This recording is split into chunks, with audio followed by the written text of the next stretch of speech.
Hey everybody, I'm revisiting some of my past creations and today I'm making pizza. If you want to make this along with me, these are the tools and supplies that you'll need.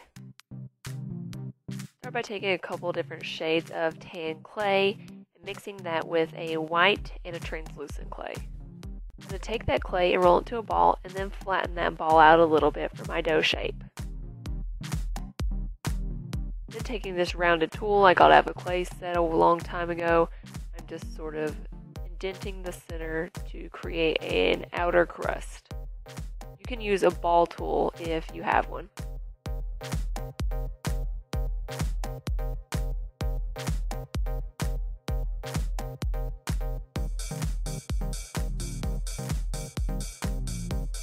Then I begin to add texture to the crust with a toothbrush.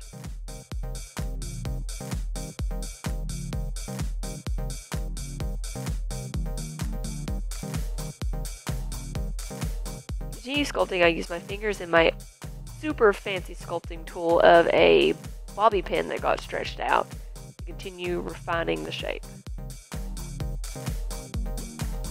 I'm just going to keep going back with both of those round tools and my fingers and the toothbrush until it has kind of the texture and shape that I like.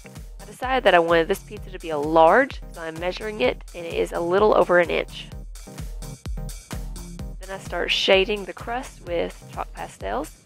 Start with yellow, build up, and concentrate mostly on the outer crust with the color.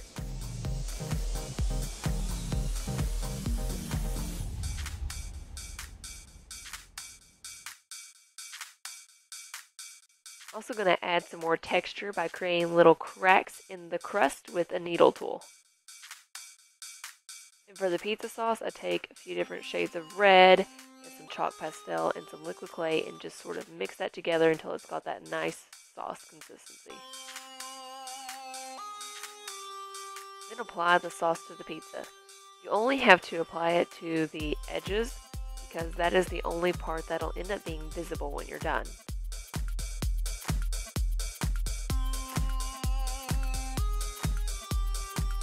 After you get all the sauce applied, you're going to want to bake your pizza so far for about 5 minutes to solidify the sauce so that it doesn't get mixed up when you add your cheese. For the cheese, I took white, yellow, and translucent and mixed it in with some liquid clay. It needs to be a little bit thicker than the pizza sauce was. Then apply that to the center, overlapping the sauce. Then you can start to make your meat. I took sort of pepperoni color, some red mixed with some other colors, and then some brown, and cut that up and textured it with foil. After it's textured to how I like, I add some shading with some dark brown pastels. Then the toppings can be arranged to your taste.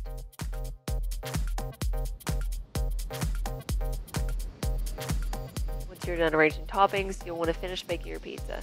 Baked mine at about 300 degrees Fahrenheit for 20 minutes. For the pizza pan, I took a piece of paperboard or really thin cardboard and traced around the shape of my pizza, giving it a little bit of space. Then refined that circle with my pen and cut that out. Then I get aluminum foil that is roughly the same size. I am sort of tracing mine with a needle tool so I can pull the excess away, and then take the edges and wrap them up onto that paperboard.